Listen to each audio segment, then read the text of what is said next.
This channel does not promote any violent, harmful, or illegal activities. All content provided by this channel is meant for an educational purpose only.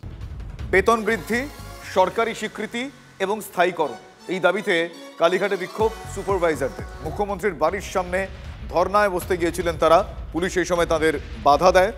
Kalighat থানায় নিয়ে যাওয়া হয় বিক্ষোভকারীদের। আন্দোলনকারীরা জানিয়েছেন মাত্র ৬,৫০০ টাকা মাসিক বেতনে তারা কাজ করেন।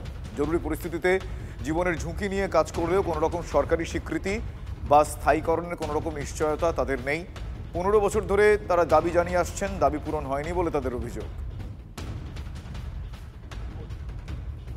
আমাদের যেটা বেতন এখন ৬,৫০০ টাকায় তো সংসার চলে না।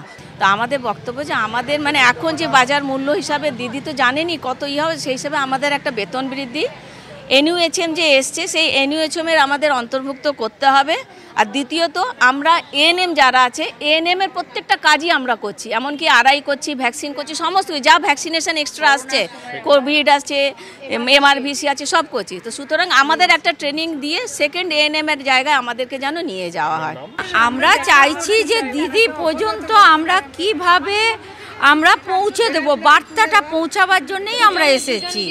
যে দুজন যদি আমাদের কোনো রকমে কোনোভাবে আমাদের দুজন প্রতিনিধিকে যদি পাঠানো হয় যে না দিদি আমাদের কথাগুলো শুনুক।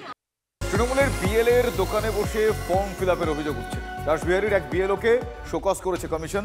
কংগ্রেসের আনা অভিযোগে পদক্ষেপ করেছে নির্বাচন কমিশন। একটি দোকানে বসে বিএলএ ফর্ম বিলি করছিলেন। আমি একটু ডিটেল জানবো আমার সহকর্মী শ্রাবন্তীর কাছ থেকে। শ্রাবন্তী, কি অভিযোগ?